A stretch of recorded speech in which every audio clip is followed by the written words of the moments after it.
ES Audio. From the Evening Standard in London, I'm David Marsland, and this is the Leader Weekends. Every Saturday, we bring you a bonus episode of our business podcast, How to Be a CEO. This is a cut-down version, so hit the link in the show notes to hear the full thing, or search your podcast provider for How to Be a CEO. There are new episodes every Monday morning. I mean, there are dream jobs, right? Everyone has their own astronaut, athlete, having your own ice cream parlour on a beach. All exciting. But running a beer company, that's got to be pretty high up on the list for a lot of people.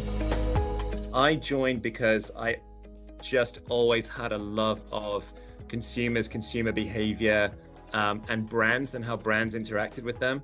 And then I also joined because, I love the category. It's a category I participate in almost every day. And I just thought this company had the best brands in the world. Brian Perkins is the president of the Budweiser Brewing Group in the UK and Ireland, a job he took over in December 2021, just as the world was recovering from the pandemic. If you think about the pub as a human invention, has given a lot to happiness over the history of the human race. Were the pub not to exist, life would be worse, and I would say the same for beer. I'm David Marsland from the Evening Standard. So Brian became president of a huge brewer in a year when, yes, we were all allowed out of our houses again, but the cost of living crisis was just about to bite. So when we meet, the first thing I want to know is, have those two events changed entertainment, a night out, the way that people drink? During COVID, bars, pubs and restaurants were closed. People could only consume beer at home.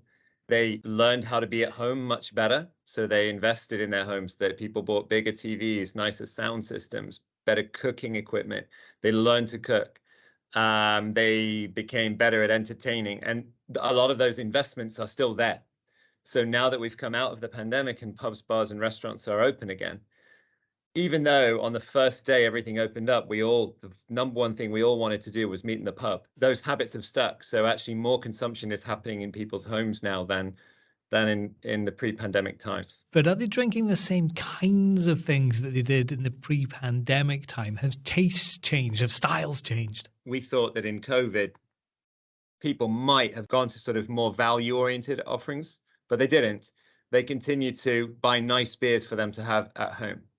And so that trend kind of was there before COVID, there during COVID, and it continues to surge right now. So in that sense, people are still wanting to what we call trade up, treat themselves with affordable luxury within beer. What we have seen, though, is growth in a couple of interesting segments. So the non-alcoholic beer segment is really surging.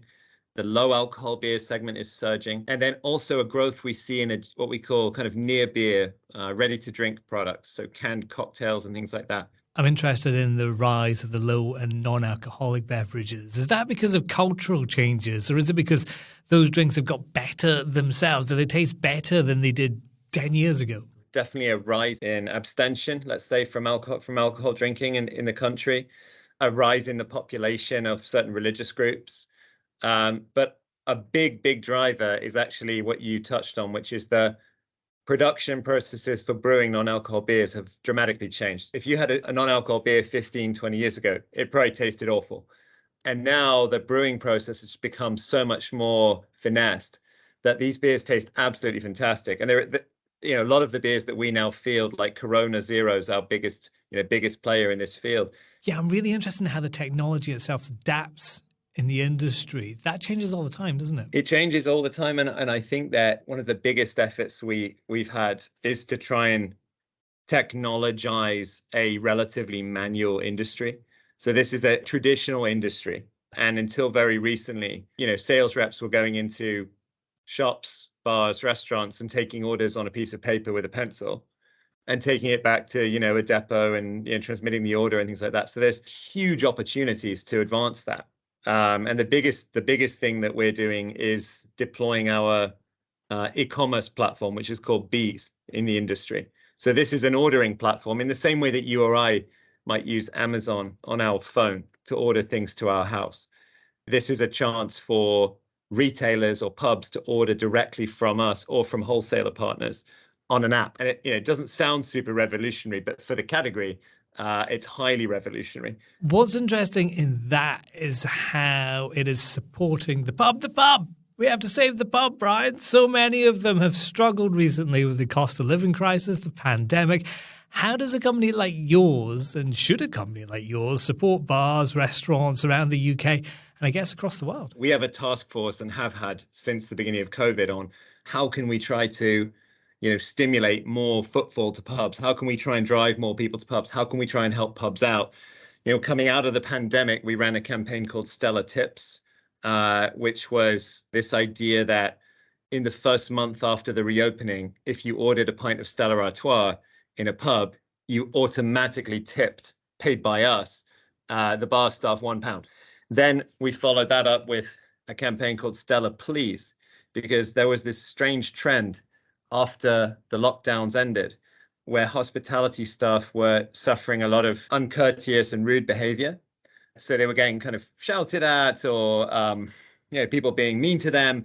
I guess because people were, frustrated and still tense coming out with all the, post-COVID restrictions. You had to order from your table and all these kind of irritations. You had to book a table. You had to be evenly spaced, and they were taking out on the staff.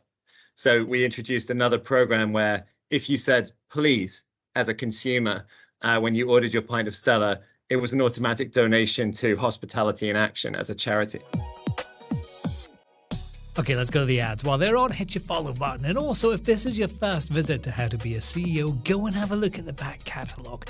We've had some incredible names on the show with loads of great advice and some really good stories. It's all waiting for you on your podcast provider.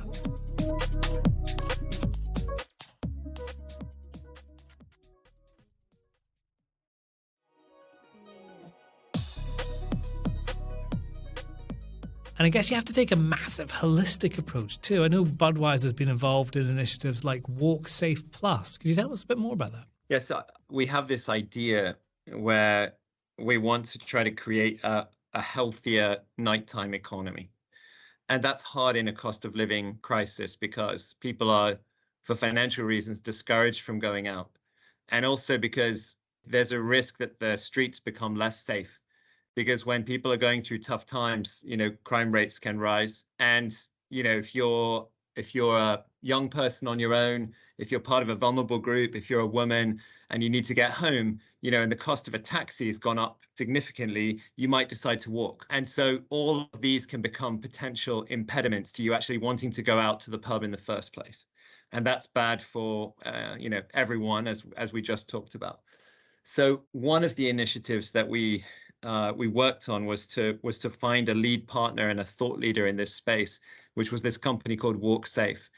And they have an application that helps anyone, but is particularly pertinent for vulnerable groups, to find a safe way home. Brian, when you joined the brewer all those years ago, it's been a while, were you expecting to do things like this? Did you anticipate that your role would take in a massive cultural aspect to it as well as, trying to drive a business? As I've become more senior in the company, there's just been this amazing chance to use the scale and power and cultural pull that we have to try to change the world.